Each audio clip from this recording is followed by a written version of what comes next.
Hey folks, David Frost, My Strategic Forecast. You're here for another episode of Common Sense Market Analysis. Today is Wednesday, January 3, 2018. We're looking at a daily chart of the SPY or SPDR, which is the proxy for the S&P 500. And what we have here is a continuation of what went on last year for the most part. The first two trading days of the year, the market continues to power forward and basically is a relentless move to the upside. So what I'll talk about now is what we do in these cases. If you're long the market, you stay long the market. The trend is your friend until the very end. And we'll know when the trend is over, at least from the short-term perspective, when we see some kind of a sign of a reversal. Now, I've discussed this many times in the past. It was only a couple of times in 2017 that we did get the signal of a reversal, and those reversals only lasted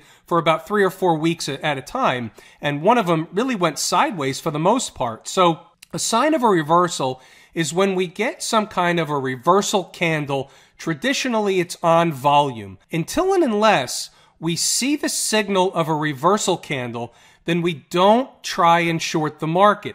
I am getting a lot of emails about, where can I short the market? I'm going to go short the market. I'm going to buy hedges, all this kind of stuff. And my suggestion is you just go with the trend. The trend is your friend until the very end. Buying a hedge isn't a solution because it limits your upside if you're long the market. Markets can stay irrational a lot longer than people can stay solvent. And therefore, a market can continue higher a lot longer than people think it can.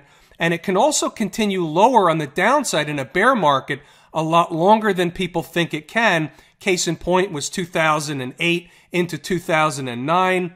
And then now we've had a bull market that basically began at the March 2009 lows with one major correction in 2011. And ever since that point, it's been a straight line higher. Now, where is it going to end? We don't really necessarily have to know where it's going to end because the market will tell us where it's going to end. Guessing where it's going to end at new highs is a fool's game.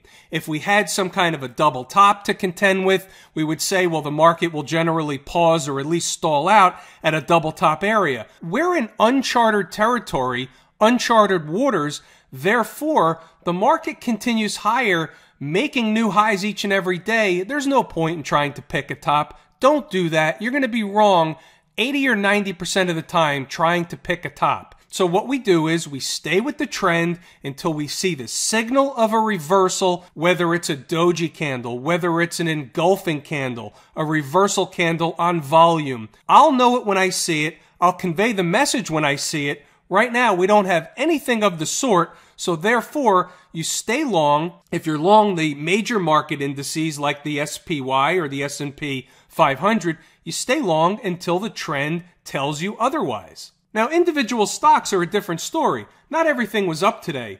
We had some telecom stocks that were down. We had some retail stocks that were down. We had some airline stocks that were down. So when stocks are pulling back in a bull market, it's an opportunity that we're going to be looking for stocks selling into a support area so that we can buy them on a discount when nobody wants them. That's the idea. That's how money is made in markets like this. Stocks pull back in a bull market, we buy them, sector rotation takes place, and those stocks rotate, and then they resume the trend to the upside. Case in point, we'll look at a chart, just for argument's sake, of AT&T. AT&T was down about 2% today, 2.3%. And so you can see here, this is a daily chart, and you can see we made a lower high. Now, that doesn't mean that AT&T is going to collapse down to $25. What this means is AT&T is in the midst of a pullback. Maybe it stops here, maybe it doesn't. But I would get interested in AT&T at around 36, a break of $36 a share. That's where I'll be looking for support in AT&T and be looking to get long the name. Now, how do we get long the name? Well, we get long the name when the chart tells us there's a viable setup to get long AT&T. I'll know it when I see it, and these are things that I teach in my course at lazyeMinitrader.com. It's not just for trading the E-mini. What I teach is how to read charts, whether it's a stock, a commodity, futures, it doesn't make any difference. all time frames, a 10-minute chart, a 60-minute chart, an hourly, or the 60-minute is the hourly, a daily chart, weekly, even a monthly chart.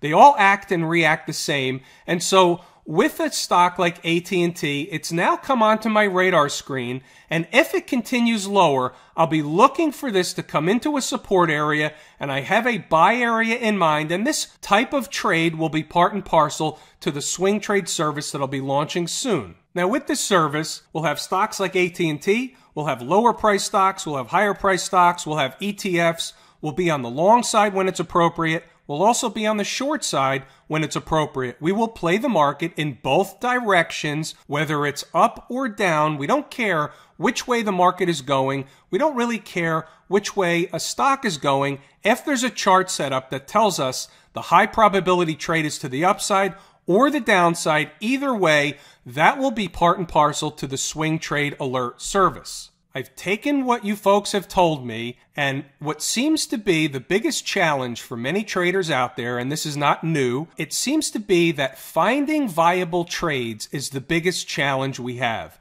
We can read charts. When we take in the course, for example, we read the charts, but the problem is finding the trades before the chart setup is played out. And that seems to be the biggest problem. So I've got plenty of tools at my disposal, and I'm monitoring a lot of stocks all day long. And so therefore, I'm going to reinitiate a swing trade service that is exactly what you folks have been asking for. You've been asking for stocks that have a wide range of prices. A lot of folks want low price stuff. A lot of folks don't care. So I'm going to have a mix of both types of stocks, low and high priced.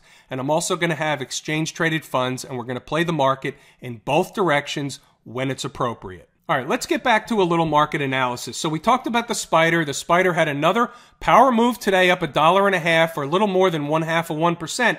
However, look at the IWM. Remember last night when I discussed the IWM had three particular hurdles to get through on the daily chart. And today it made an attempt at the first hurdle, but it was rejected. So this particular level here, and the actual high comes in where we have to get through on a closing basis, 154.15. You can see today the high of the IWM, let me move the chart over, the high of the IWM was 154.46. So we made an attempt to get above that high, but we were not able to close above that high. That's an important distinction, and that tells me that something's holding the IWM down a little bit, and as you can see, did not participate with the SPDR and the Dow and the NASDAQ composite today. The IWM was only up 0.1%. So what's interesting is, as you know, the IWM is my favorite leading market indicator on the up and the down side, so therefore I'm taking notice of this, because if the IWM is not able to participate on the upside, then there's likely going to be a pullback in the other major markets. The IWM is generally the canary in the coal mine. On the flip side, if it does get above the important levels we discussed last night, this red candle high, and of course the all-time high, these have to be on a daily chart closing basis. So each and every one of these levels, the market has to close above those levels on the daily chart for the day, and that tells us that higher prices are coming. Until and unless that happens, there's likely going to be some kind of a lid on the IWM. And if there's a lid on the IWM and we're not participating on the upside, then I have to believe that the market, meaning the S&P 500, the Dow, the NASDAQ, they're likely to stall out sooner than later. The IWM has to participate in the upside for this bull market to continue across the board in all the markets. Now, previously we talked about the VIX. And what's interesting about the VIX is you can see here we're down in the low 9 area. We even broke 9 today. The low today was $8.94. On low, $8.94 on the VIX. This is an extreme. It's not to say it can't go lower. It can go lower, but this is an area that if you're willing to wait, and you have to wait. You have to be willing to wait in order to play the VIX. You can either begin to purchase a position if you're using one of the exchange-traded products, or you can buy call options, giving yourself enough time into the future, because the VIX may not turn around tomorrow, and it may not turn around next week, but between now and let's just say March, for example, you can bet the VIX isn't going to be down here the entire time. You're going to get spikes in the VIX. You're going to get little tiny corrective moves in the market, and a small corrective move in the market or a larger corrective move in the market, either way, tends to put a spike in the VIX of large percentage gains. So while the VIX is down at the 9 area, it would not be out of the ordinary to see the VIX up at 11 in a day or two, even on a minor correction in the stock market. On a percentage basis, that's a large move. How we make money in the markets is buying things when nobody else wants them and selling things when everybody wants it. And that's the way money's made in the market from the beginning of time. Unfortunately, the market is one of those mechanisms that scares people away when things are on sale. It's the only place on the planet where when stuff goes on sale, nobody wants it. And that's the phenomenon and the emotional psychology behind the market. We tend to do the wrong thing at the wrong time. And my goal is to change that for those of you that aren't aware and get you thinking in the proper terms. That's what I do each and every day. And in case of the swing trade service, you'll start to see that we'll start to short stocks when it may appear to most as if they're in a bullish position, and we'll buy stocks when nobody wants them because that's where the money is made. All right, let's move it along and we'll go over to the transports. There's nothing to talk about tonight in the transports. We were up a little bit today, but after yesterday's big, powerful move higher, today was more of a spin your wheels in the sand day for the transports. So no new information in the transports. Not to say it won't or can't move higher. We just didn't do that today. So we'll move it along and we'll actually flip over to the gold market now. And last night I told you that the gold market was due for some kind of, whether it's a sideways move or a correction in the downward direction, one of those two things was likely to happen. And I said that the top end in gold for now would likely be around the 13 and a quarter area. Today's high happened to be 13.23. We reversed and we finished down slightly. However, we were down a lot more earlier before the close. A lot of this has to do with the amount of days that the gold market was up from the bottom that was made all the way down in this area here. And we were up for 14 days, not necessarily every single day, but this was a 14-day move up to here. And last night we talked about the fact that usually you'll start to see us either go sideways from there or have a pullback and a normal garden variety retracement. And that's what I expect to have happen. We don't know whether it's just going to move sideways or have a retracement, but either way, we'll be able to determine what the next likely move for gold is when we see what happens over the next couple of days. Crude oil. What a move for crude oil. Remember we were discussing that if we were going to start to break out, then the next major area of resistance wasn't going to be seen till about 62.5, maybe even up to $63 a barrel. Today, we got up to about $62 a barrel. Let's see what the high was today. The high was 61.97, right where we basically are now. So 61.97 on high, and we probably have a little more in the tank. We'll probably stall out at 62.5 to 63 area, but we could still see higher prices in crude oil. It doesn't have to be a top at 62.5. It's just an area where we're likely to find an area of resistance where the market will stall out, either pull back a little bit or go sideways. What we've been looking at is the weekly chart, and the weekly chart tells the tale. So the weekly chart had a bullish pattern. Let's go over the bullish patterns that happened. So we had an up move here, okay, and then we had a bullish pattern. Then we had another up move, and we basically went sideways again a little bit. Now we had another up move, and here you can see where we went sideways again, and here we are again in another up move. So we've stair-stepped our way higher in the crude oil market, and we got above. This is an important area, and we consolidated around this area for about 2 months before breaking to the upside. So this was an important top to get through, and it stands to reason that the market would have to consolidate for 7, 8, 9 weeks in order to get through that area. That's exactly what happened, And the next major area of resistance is right here. I like to call those breakdown candles. It's not a big breakdown candle, but the market will have a little bit of trouble getting through this red candle high. It's not that far away now. It's only, less than $1 away to this red candle high. Comes in at about 62.73, I believe is the exact number. Let's check it out. 62.67, pardon me.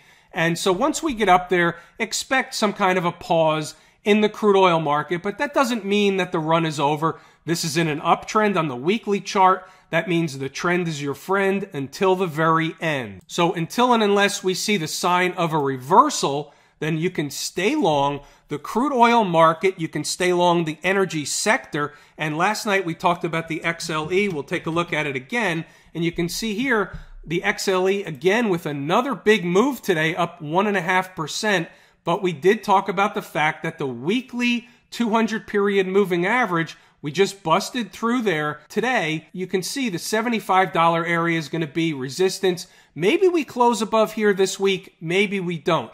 We'll see what happens over the next couple of days, but I think it would be very important if the XLE was able to close above this area this week on the first week out of the chute of the new year. With the strength in crude oil, I wouldn't be surprised if it does. This is also in an uptrend. You can see here the convergence of the moving averages. You have the 20, the 50, and the 100 period moving average all behind price, underneath price, and you can see how they're starting to turn upward.